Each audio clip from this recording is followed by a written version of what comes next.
Pada episode kali ini, kita akan membongkar misteri tentang legenda Badarawuhi.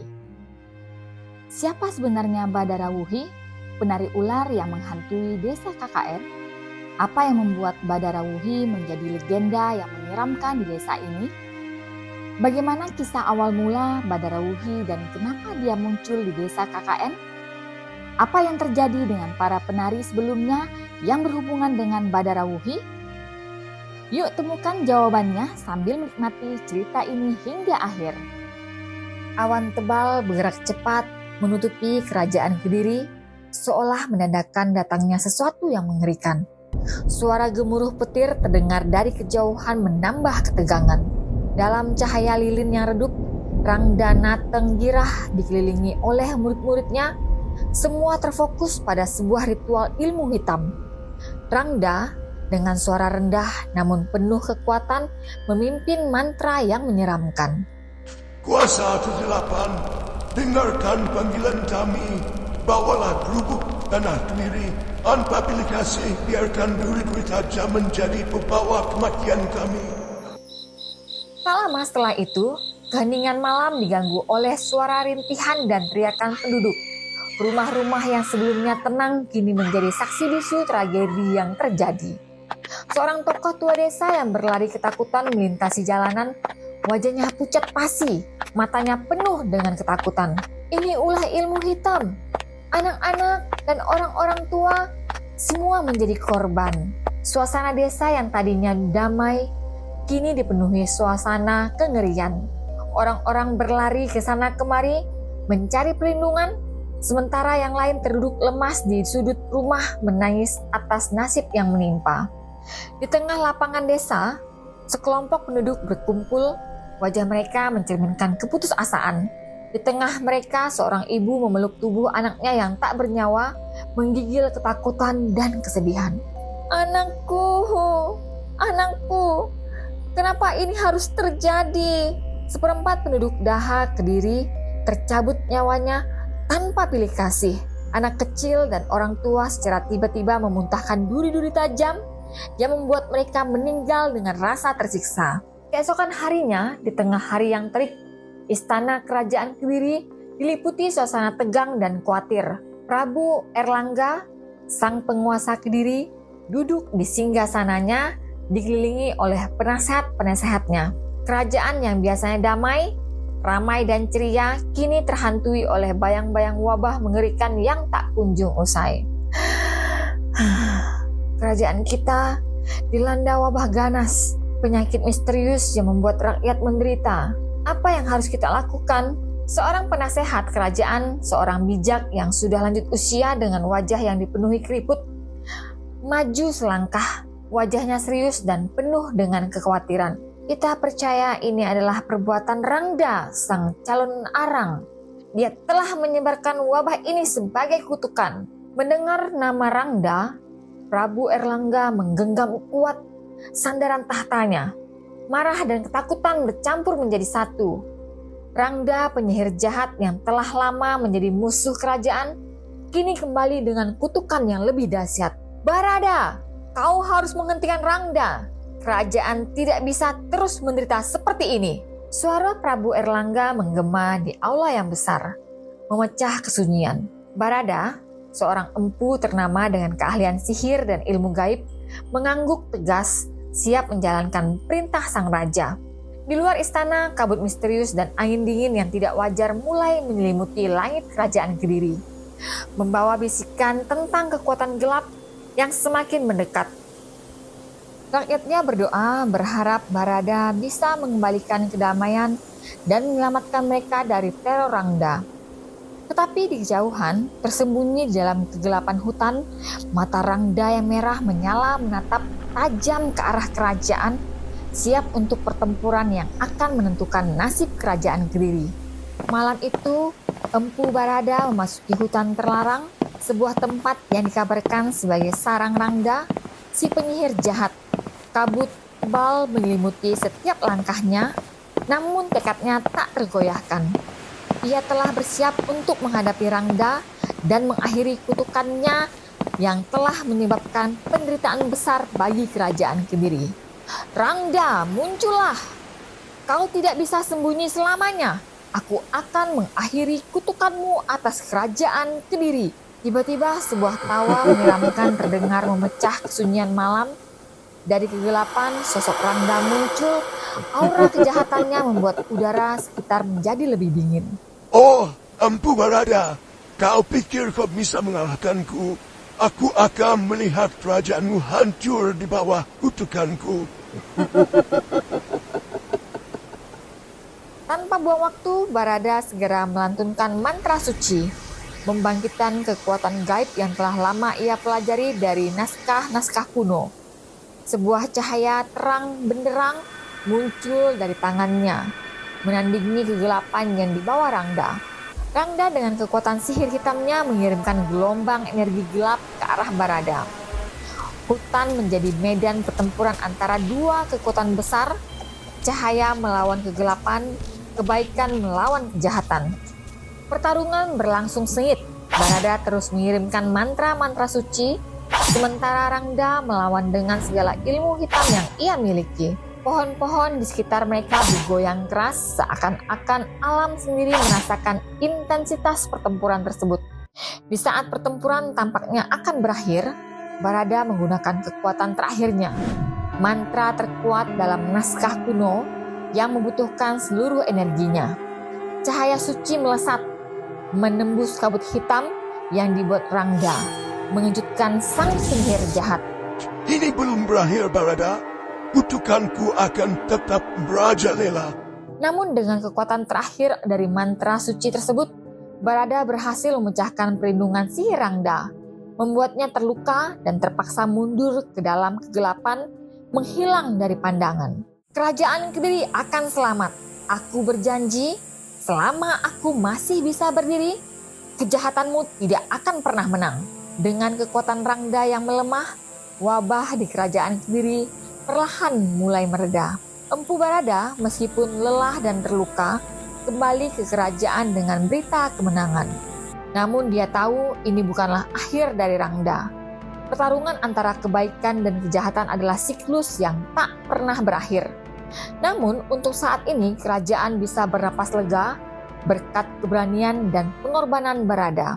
Setelah pertempuran dahsyat yang menandai kekalahan Rangda oleh Barada Kediri, kelima murid Dayudatu Rangdana Tenggirah, termasuk Ratna Nareh, berhasil lolos dari kehancuran, sementara 4 muridnya menyeberang ke Bali, mencari perlindungan dan kesempatan untuk memulai kembali. Ratna Nareh memilih jalur yang berbeda, sebuah jalur yang penuh dengan kesendirian dan penguasaan ilmu hitam. Ratna Nareh dengan lontar hitam peninggalan gurunya yang tercinta, menerabas lebatnya hutan dari desa Girah Kediri. Ia berhari-hari mendaki Gunung Kawi, melintasi Kawah Bromo yang legendaris, dan terus bergerak ke timur Pulau Jawa. Selama pelarian yang penuh dengan kehati-hatian ini, Ratna Nareh menghindari segala bentuk pertemuan dengan manusia, menyatu dengan alam dan lebih dalam mempelajari lontar hitam tersebut. Semakin jauh perjalanan yang ditempuh, semakin mendalam pula ilmu hitam ajaran gurunya kembali pulih dalam diri Ratna Nareh. Dalam kesendirian di antara kegelapan hutan, lembah dan lereng gunung, ia berhasil menundukkan berbagai dayang merkayang, makhluk halus yang bermukim dalam kegelapan. Kekuatan baru ini bersumber dari ilmu hitam lontar, tidak hanya mengembalikan kemampuannya, tetapi juga membuatnya awet muda. 300 tahun berlalu sejak perlarian dari desa Girah Kediri, Ratna Nareh yang kini penguasaan ilmu hitamnya semakin sempurna dan awet muda, mulai merasakan keinginan untuk bertemu dengan manusia lagi. Waktu yang lama berlalu tidak membuatnya tua atau lemah, melainkan semakin kuat dan muda. Keinginan ini bukanlah dorongan untuk berbaur dan kembali ke kehidupan sosial, melainkan hasrat untuk menguji kekuatan dan memperluas pengaruhnya.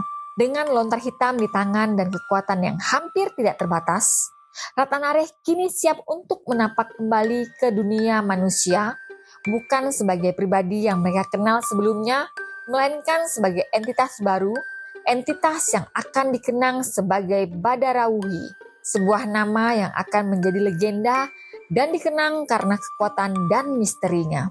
Dengan keinginan yang semakin besar untuk bertemu dengan manusia, Ratnanareh akhirnya mencapai desa Wonontoro, sebuah desa yang terpencil dan dikelilingi hutan lebat serta binatang buas. Akhirnya, sebuah desa, tempat sempurna untuk memulai lagi. Desa Wonontoro sangat terisolasi, jarang dikunjungi pendatang dan warganya pun jarang yang berani keluar desa. Satu-satunya jalan utama keluar masuk desa adalah dengan menerabas alas danda, sebuah hutan lebat yang hampir mengurung desa, membuatnya terisolasi dari dunia luar. Tradisi dan kepercayaan lokal mengatakan bahwa setiap kali ada usaha untuk membuka jalan setapak melalui alas danda, semak belukar akan kembali menutupi jalan itu seolah-olah tidak pernah dibuka. Penduduk yang nekat mencoba melewati hutan tersebut tidak pernah kembali, membuat warga desa memutuskan untuk memasang tanda peringatan di dekat sanggar Pamujan Wonontoro yang mengarah ke alas danda. Di tengah desa, Lurah Macan Sikep sedang bersantai di pendopo, dikelilingi oleh beberapa penduduk setianya. Hahaha, tak ada yang berani melawan aku di desa ini. Wanita-wanita menjadi milikku dan tak ada yang bisa menghentikanku. Seorang warga tua, Ki Lurah Singoranu, mendekati pendopo nampak gelisah. Lurah, hati-hati dengan kata-katamu. Desa ini terlindungi oleh kekuatan yang lebih tua dan lebih besar dari kita. Alas danda dan sendang Sarpamara bukan tempat untuk main-main. Takut dengan dongeng tua. Aku tidak percaya pada omong kosong seperti itu. Di tengah kesunyian dan keangkeran alas danda terdapat Watu Kumalasa dan Sendang Sarpamara, sebuah sumber air dengan keindahan yang menipu karena di balik kesegarannya, keangkeran yang sangat mendalam menyelimuti area tersebut. Sendang Sarpamara dianggap sebagai keraton siluman dengan peraturan ketat tentang sopan santun dan tata krama bagi siapapun yang mendekatinya. Ratnanareh yang telah sampai ke desa Wonontoro, dia datang melalui salah satu lereng bukit terjal di sisi utara. Karena sekian lama tak pernah melihat pendatang, warga yang berpapasan dengannya tentu saja merasa heran. Sebaliknya tergambar jelas dari raut wajah Ratnanareh betapa perempuan awet muda itu begitu bahagia melihat kembali manusia setelah sekian lama tinggal di kelabatan hutan. Bahkan mungkin saja ia sampai lupa cara bertegur sapa. Kemunculannya di desa, sebuah tempat yang hampir terlupakan oleh waktu dan dunia luar, menjadi buah bibir di antara penduduk desa. Sudah lama tak ada yang baru mampir ke sini. Dari mana Anda berasal? Dari tempat yang jauh. Saya hanya seorang pengembara mencari cerita dan pengalaman. Siapa gerangan perempuan asing itu? Sudah bertahun-tahun kita tidak pernah melihat pendatang baru. Berita tentang kedatangan Ratnanareh cepat menyebar, sampai akhirnya terdengar oleh Lurah Macan Sikep. Wah, seorang perempuan cantik katamu. Harus kulihat sendiri.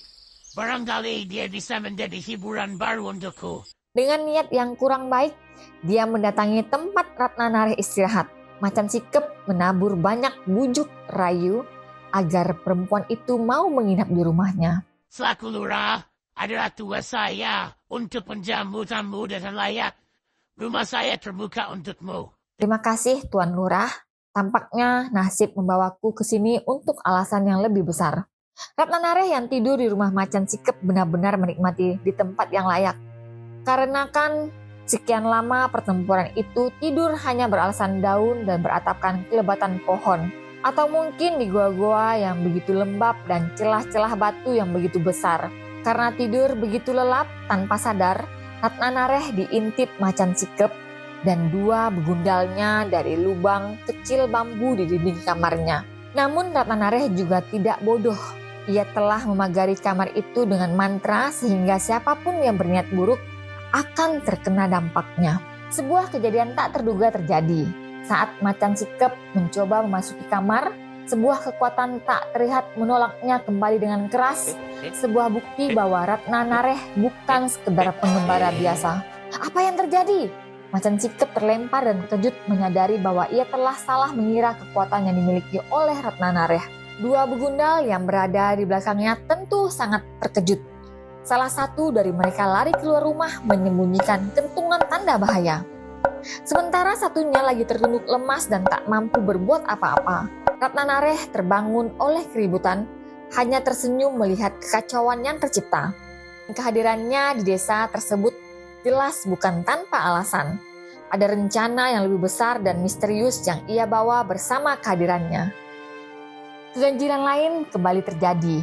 Ratnanareh berlutut di samping jenazah macan sikep, lalu menjilati cairan merah yang terus-menerus keluar.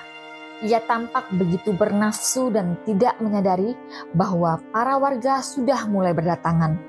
Tak ada satupun yang berani mendekat karena disergap kengerian yang terpampang jelas di mata.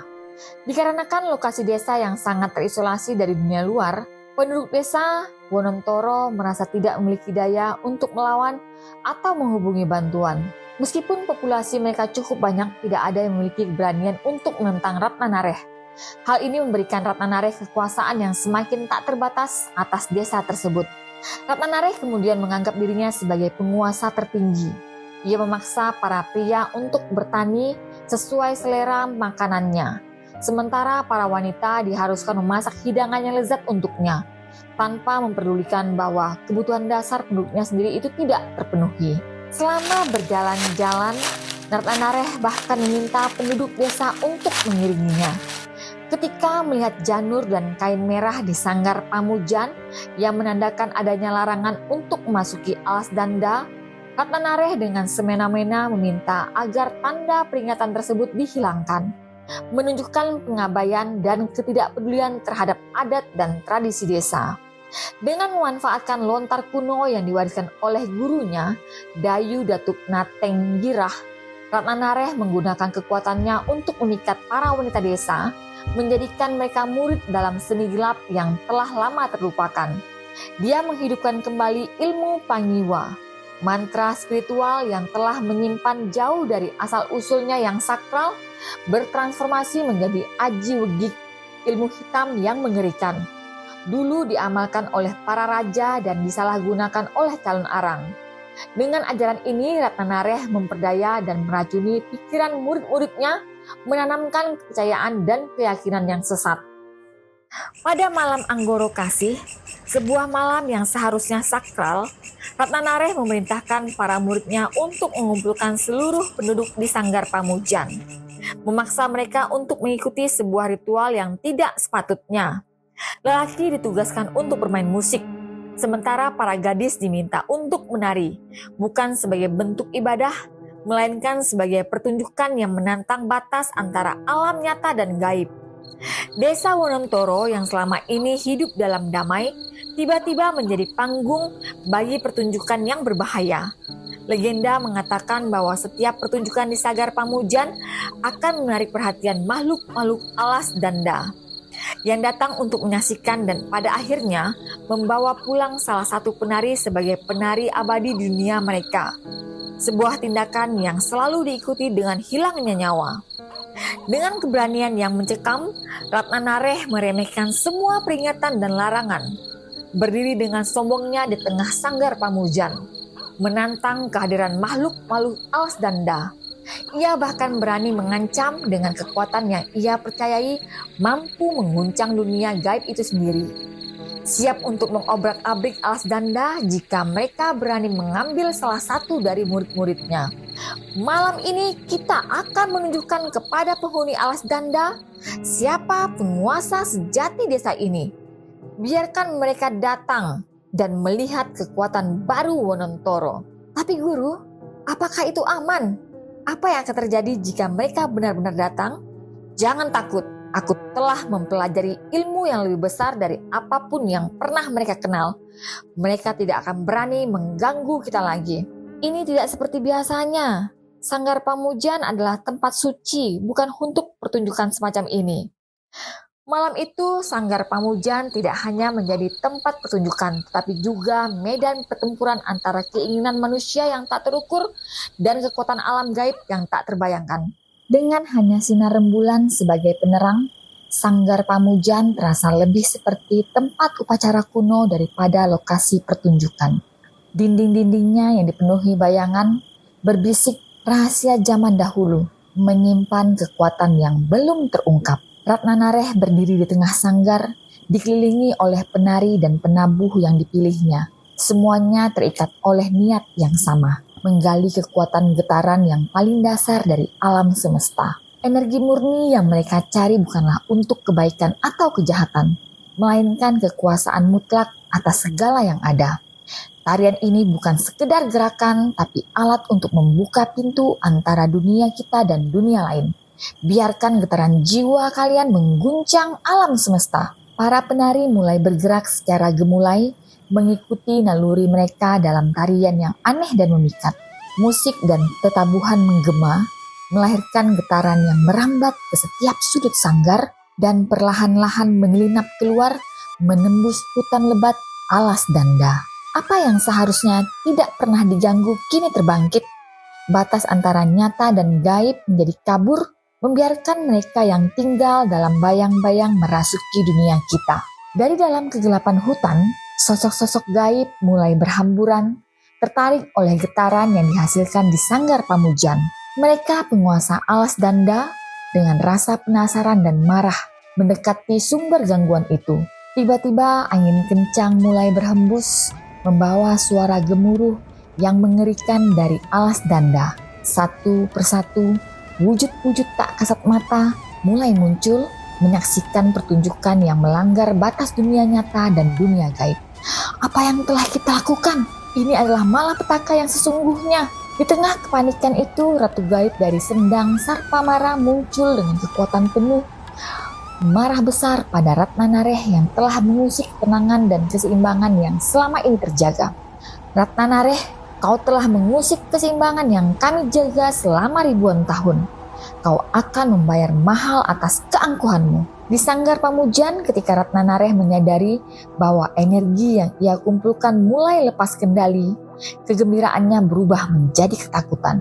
Tarian yang seharusnya menjadi medianya kini menjadi ancaman, menarik perhatian yang tidak diinginkan.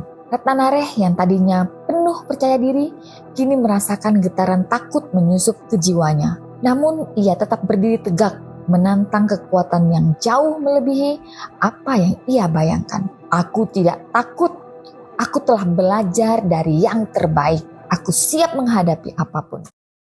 Menurut para sesepuh, Ratu Sendang Sarpamara sesungguhnya berasal dari selatan. Sepanjang keberadaan di alam lelembut, dia tinggal berpindah-pindah sesuai perintah yang diberikan kepadanya. Mereka bertugas menjaga titik-titik penting di Pulau Jawa yang berhubungan dengan kekuasaan selatan atau utara Jawa.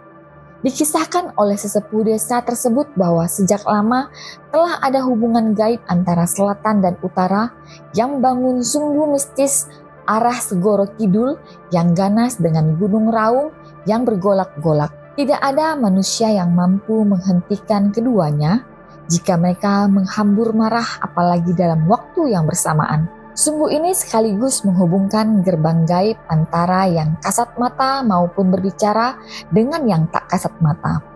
Gerbang selatan berada di pantai selatan yang memiliki parang atau karang yang berbentuk aneh. Sementara gerbang utara di puncak Gunung Raung memiliki angin paling kencang hingga dapat menerbangkan manusia ke dalam jurang. Gunung Raung memiliki nama asli yaitu Gunung Bayu. Namun karena ada satu wilayah di sana yang memiliki angin kencang hingga bunyinya meraung-raung, maka lebih kenal dengan Gunung Raung. Seperti halnya benteng gaib di ujung Pulau Jawa. Kelak kedua ujung Jawa ini letak kewisesan atau Kadikjayan tua bisa digali manusia. Kedua titik ini membentuk jalur lintasan sekaligus batas gaib yang luar biasa. Setiap orang luar harus berhati-hati terhadap setiap jengkal tanahnya. Pada masa Wonontoro atau masa Ratnanareh, sumbu selatan dan utara masih sangat luar biasa kuat. Kanjeng Ratu Kidul menempatkan senopatinya di sepanjang lintasan untuk menjaga jalan gaib kereta kencananya yang diiringi gending-gending kebesaran menuju utara maupun sebaliknya. Namun yang utama adalah alas danda yang berpusat di Sarpamara, tidak lain karena disitulah titik tengah sumbu utara dan selatan yang memenuhi syarat segalanya. Di antaranya ada manusia yang mampu hidup berdampingan dan menghormati alam tak kasat mata. Sosok Senopati yang ditempatkan di Sendang Sarpamara tidak mampu disebutkan namanya hingga penduduk menyebutnya sebagai Ratu Sarpamara. Menurut leluhur, Sendang Sarpamara seperti halnya sendang pada umumnya. Hingga akhirnya sang Senopati hadir tidak sendirian bersama sandangan kebesaran hijau ciri pantai selatan. Ia datang dengan pasukannya yang sangat kuat dan kokoh. Dengan demikian, Sendang Sarpamara telah datangi oleh sejumlah sosok yang tidak main-main. Ratnanareh tidak saja mengusik keseimbangan di desa Wonontoro, tetapi juga tidak menyadari bahwa yang dihadapinya bukanlah sosok sembarangan. Tindakan Ratnanareh membuka gerbang yang seharusnya tetap tertutup, mengganggu keseimbangan antara yang kasat mata dengan yang tak kasat mata, membangkitkan kekuatan yang bahkan ia sendiri tidak mampu untuk mengendalikan. Ratu Sarpamara sebenarnya sangat menaruh hormat terhadap bangsa manusia karena dipandang sebagai makhluk yang sempurna dan luar biasa. Selain itu, manusia juga berasal dari alam roh yang mampu menyelesaikan tapa barata selama 9 bulan 10 hari di Goa Garba ibunya, lalu lahir ke alam kasat mata. Kemudian mampu menikmati dua alam sekaligus, yakni gelapnya malam dan terangnya siang, dan mampu kembali ke alam roh lagi. Namun sebaliknya, ia juga sangat iri karena manusia dapat masuk ke wilayahnya di kegelapan. Ini dipandangnya sebagai sebuah kerakusan. Ia juga iri dengan manusia yang merasa paling hebat dan paling segalanya dibandingkan yang lain. Itu berarti manusia itu mencoba untuk menyamainya. Sementara perwujudan dari Ratu Sarpamara bisa berubah menyerupai manusia maupun manusia berbadan ular. Bukan hanya dirinya, para abdinya yang lain juga bisa berubah menjadi manusia setengah ular jika ada kesombongan yang dipamerkan. Apalagi saat Ratnanareh mengganggu isi alas danda melalui getar tari dari tabuhannya. Dia telah mencium kesombongan Ratnanareh yang membuat batas gaib di beringin kembar jebol diterjang berbagai lembut alas danda karena terpancing gerak tari yang telah dimantrai. Puncak dari kemarahan Ratu Sarpamara karena sejumlah prajuritnya ikut tersedot ke Wonontoro. Saat tarian dan tetabuhan digelar, para lembut alas danda datang lalu merusak ke dalam raga penari, juga di dalam raga para penduduk yang datang malam itu. Tidak ketinggalan para murid Ratnanareh juga ikut kerasukan para prajurit kidul.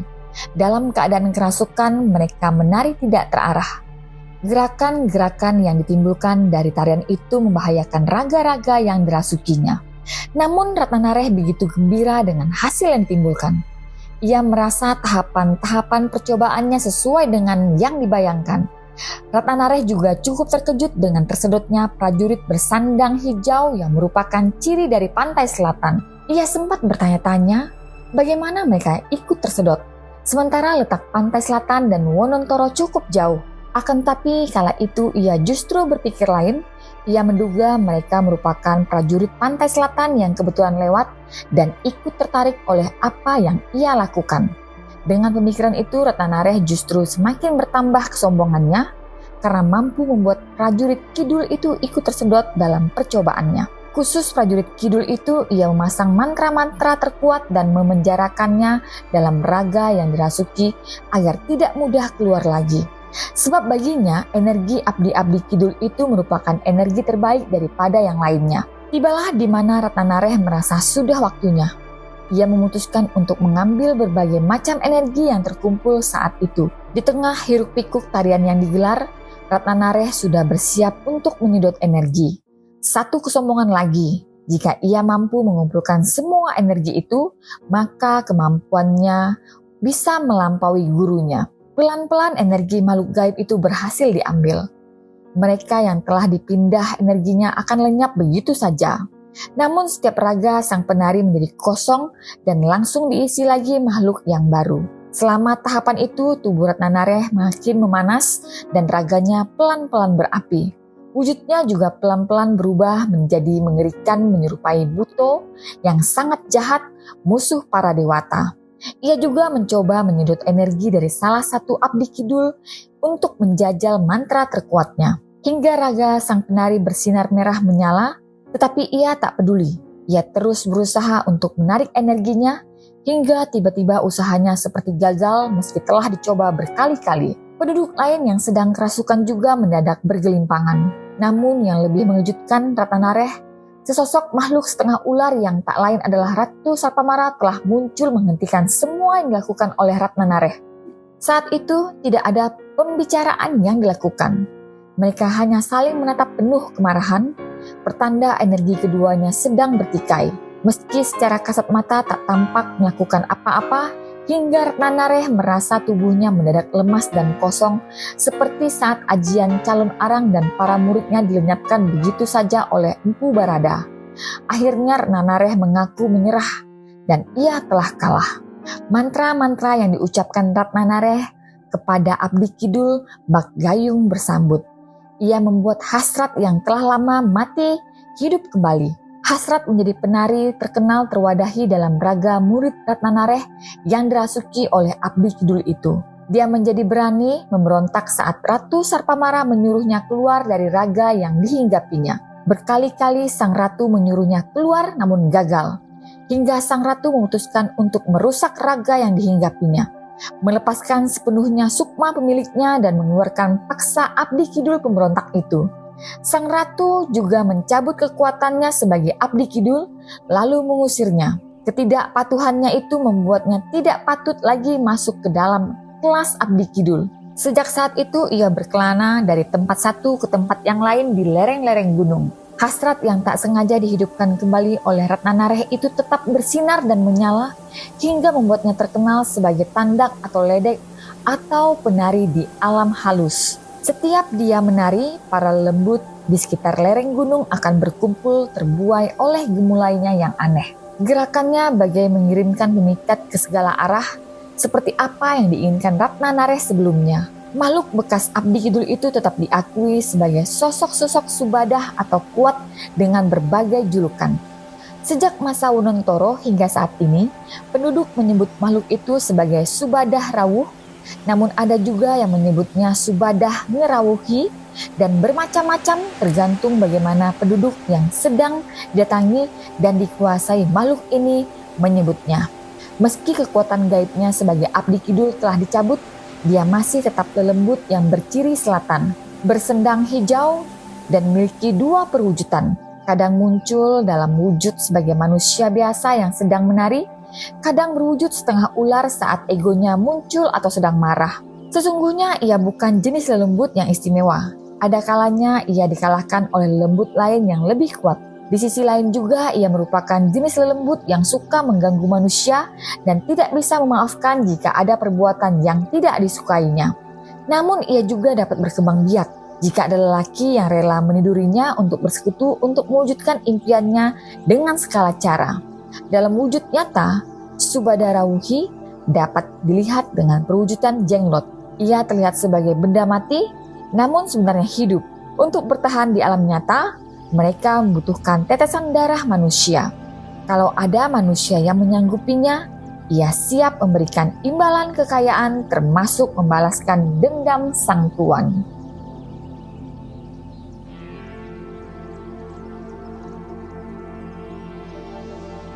Banyak lagi cerita dan legenda yang kami sajikan. Jangan lupa untuk like, komen, share, dan subscribe channel ini. Sampai jumpa di legenda berikutnya. Salam legenda.